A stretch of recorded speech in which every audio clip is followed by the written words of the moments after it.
Welcome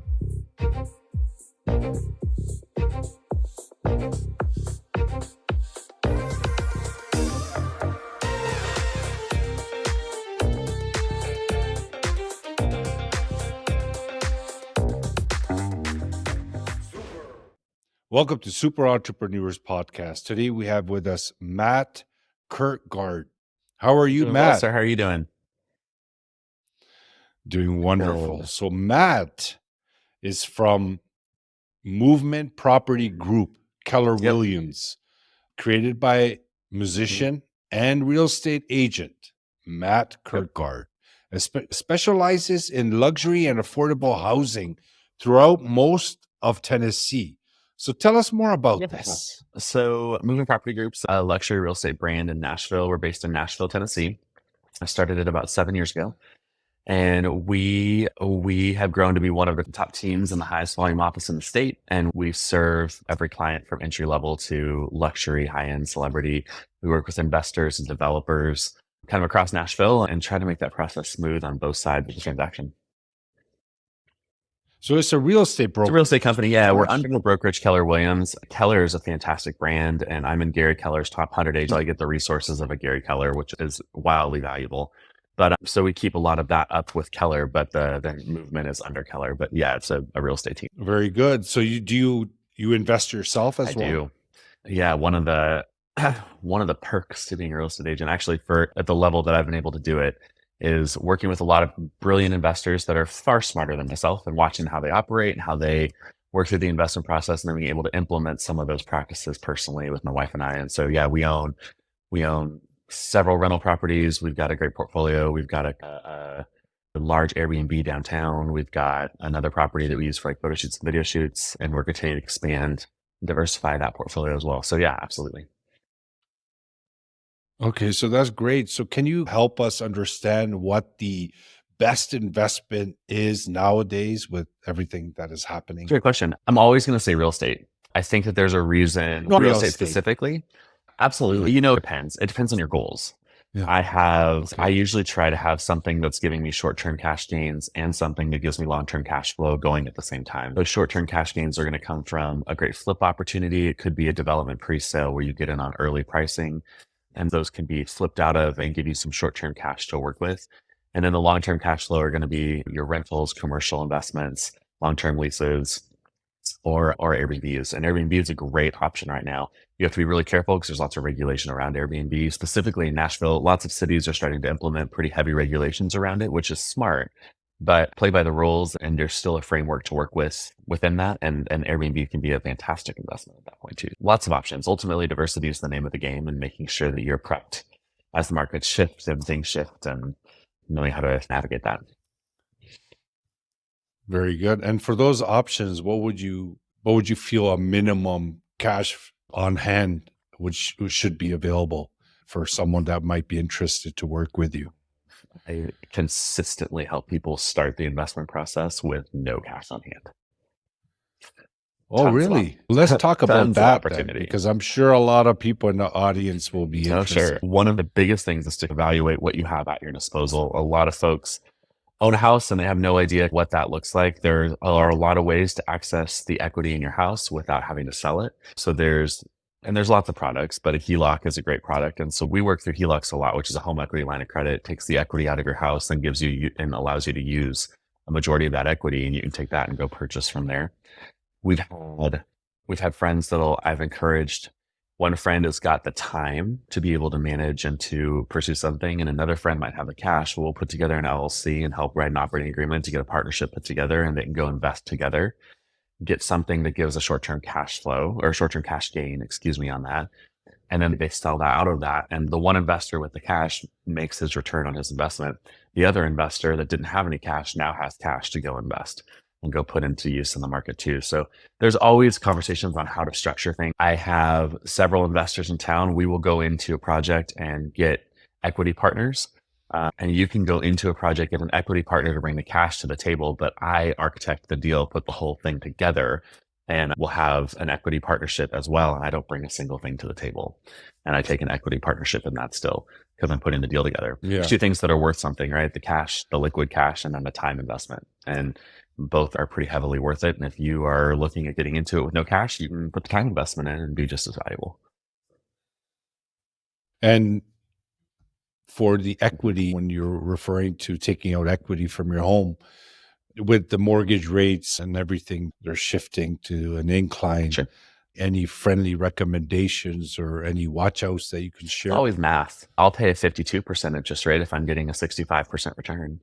At the end of the day, it's always math. So if I'm paying $1 million in interest, I need to be making $1.5 million in return. None of the stats bother me.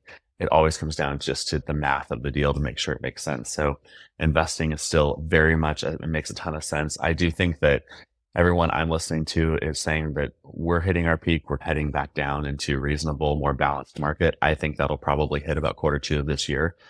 So I am encouraging everyone in my network to buy as much as you can, because right now we have this very unique situation that hasn't been present for 5 years in any market where sellers are willing to concede. So you've got sellers willing to give a $20,000, $30,000, $40,000 concession by way of buying rates down or paying closing costs or giving price improvements to decreasing the price. By Q2 of this year, I don't think any of that will happen. So right now you could take advantage of, you have a higher rate, but you're getting 30 grand, 40 grand on some of the deals that I'm negotiating. And in 6 months, you're going to negotiate that. You're going to refinance the higher rate back down to a lower rate and get best of both worlds. So right now is actually a really great time to buy, because you have the opportunity to take that seller, take the advantage of what sellers are willing to give right now, and you refinance out in a year. And the difference in what you paid in interest from a great interest rate to what the interest rates are now might cost you $5,000 this year, but you made $30,000 from the seller now, which you won't make in 3 months. Yeah. Yeah. And is there another avenue that someone could take other than the equity from their home if they didn't want to use their money? Yeah, you find I believe that they you can find the partnerships. You find the sorry, go ahead. partnerships. You find the other investors. You find people with the liquid that you want to partner with. Form that partnership. You help with that? Absolutely. Yep. I connect people. Oh, it's like coaching too at the 100%. same time. I would say that's 60, cool. 70% of my job is coaching people how to navigate that. Putting people with the right financial partners, with the right banks and institutions that are willing to lend like this.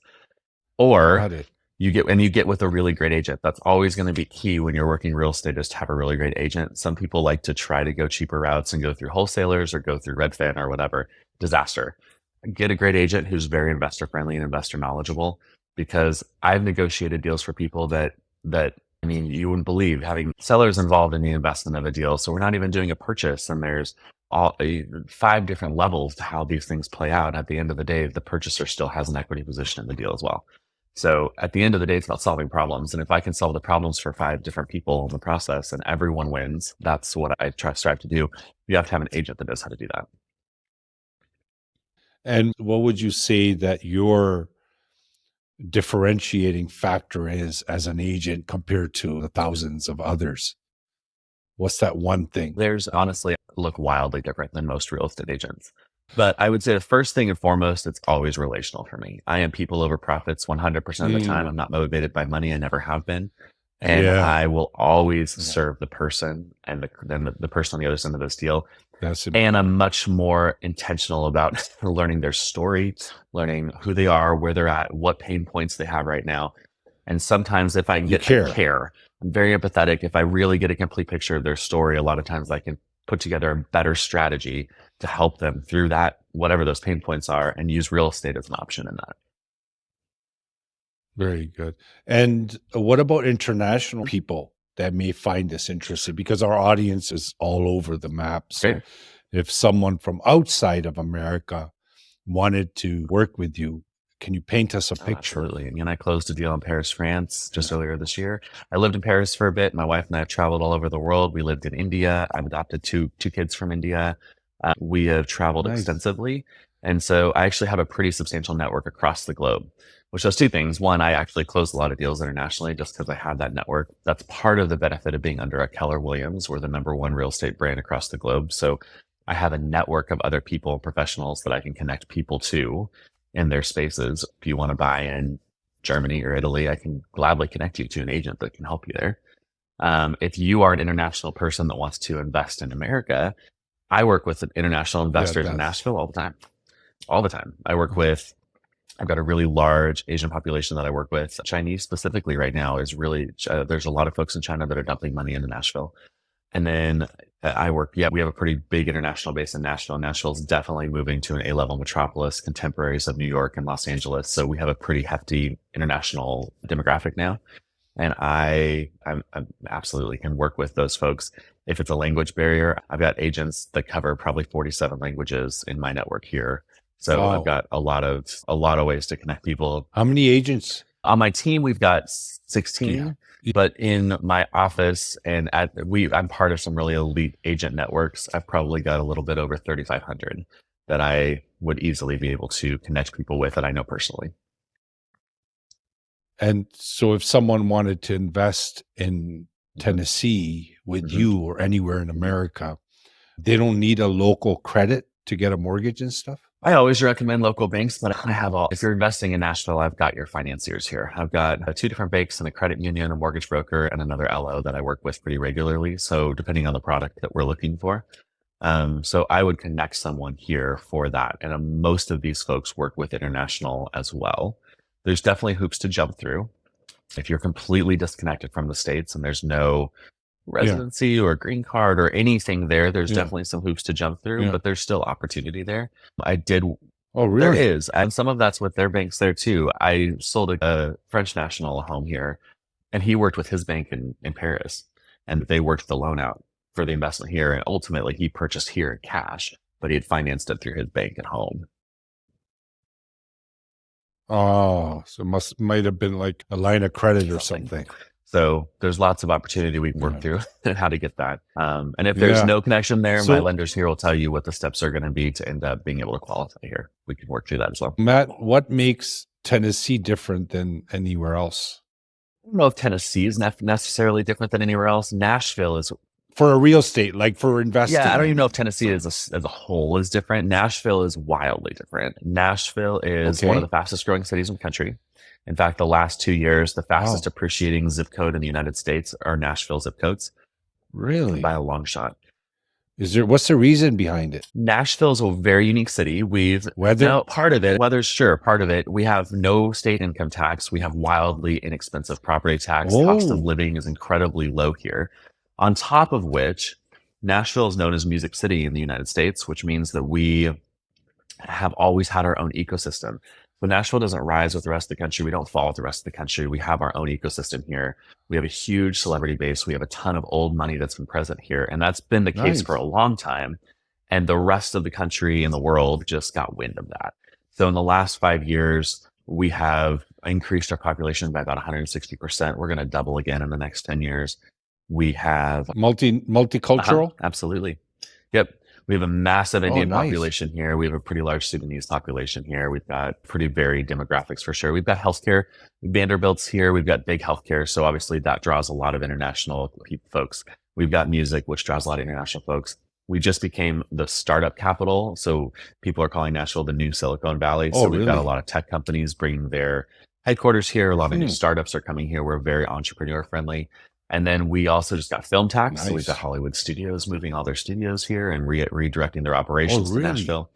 Moving them 100%. From California. 200 million plus studios being built right now outside of the city. So wow, because of the tax breaks. And then we've got sports. So we have professional football, professional hockey. We've got Major League Soccer. We've got Formula One racing. Wow, there's a lot of benefits. And it all has just happened in the last 5 years. I think there's 47 cranes in the skyline downtown. We went from 4 skyscrapers to 37 skyscrapers in 3 years. And it just is, it's continuing to, we're in the middle of that spike.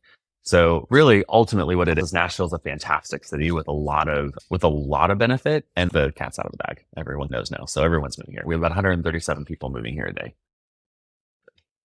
Wow. And so what is the average price for, say, a 2,000 square feet a home? Just a rough idea. It's a very neighborhood specific.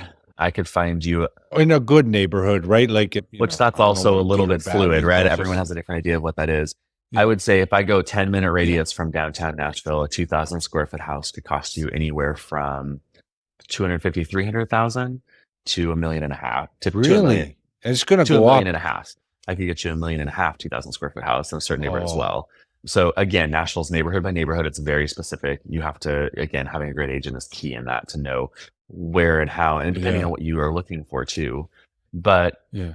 Davidson County is Nashville proper. Williamson County is where Franklin, Tennessee is, which is a suburb of Nashville. But Williamson County for a decade was the wealthiest county in the country as well. So we do have a really high end market here, and we're pricing people out pretty quickly because it's exponentially growing. Our appreciation in a couple of our neighborhoods last year was 37%, which means that and across the city, the average appreciation was over 25%, which means if you owned a house in Nashville in 2020, 21, or 22, you made more on your house than the average American household income.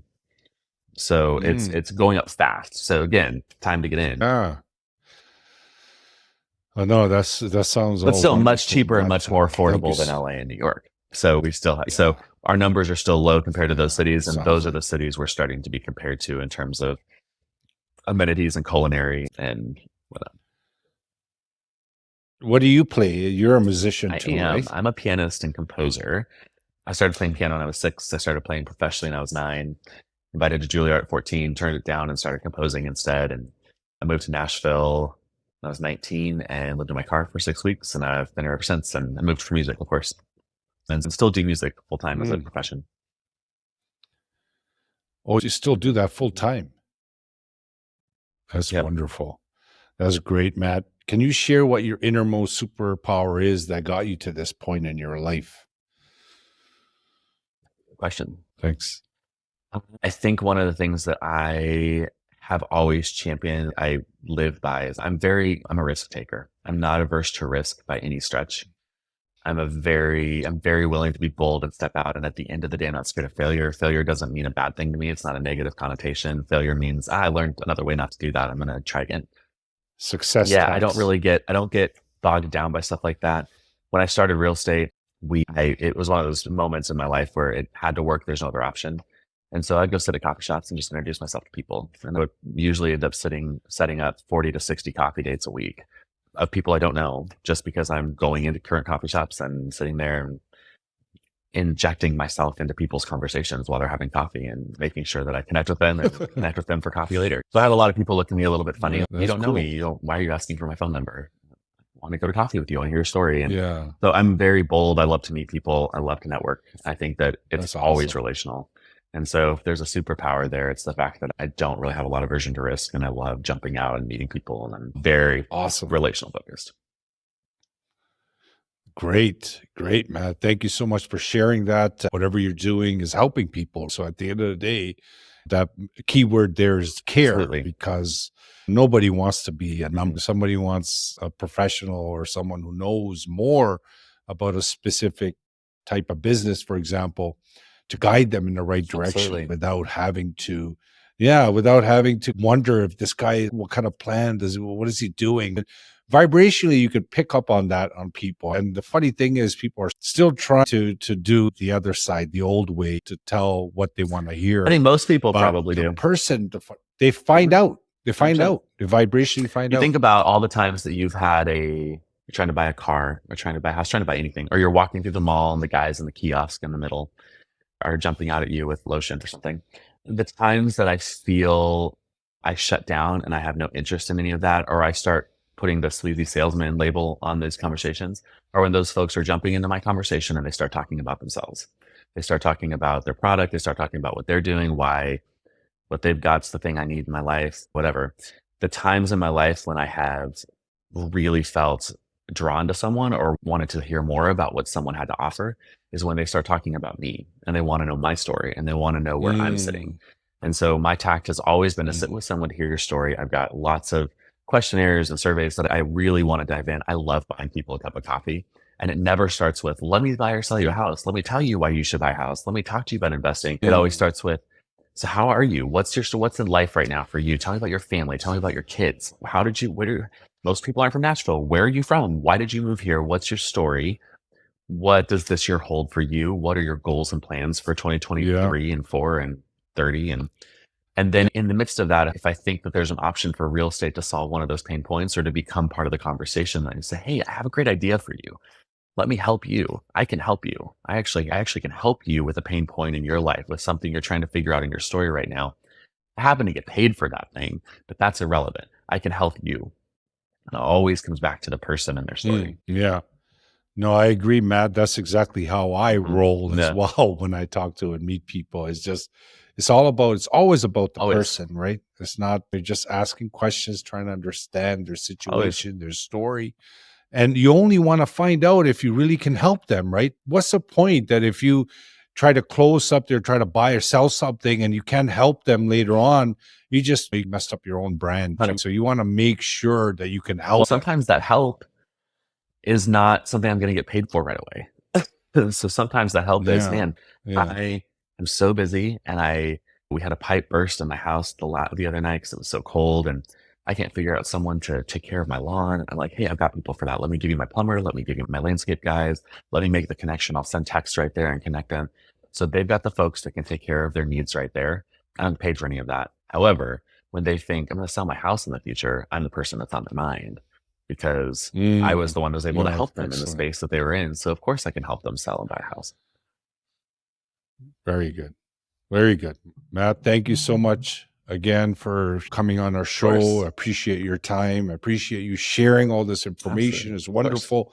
Audience, once again, thanks again for joining us. Get in touch with Matt. His information will be in the show notes. If you're looking at trying to increase your income, trying to make your life better, in my point of view, nothing better than real estate, 100%. so, and you want to work with someone who's humble, someone who cares, someone who's there for you, right?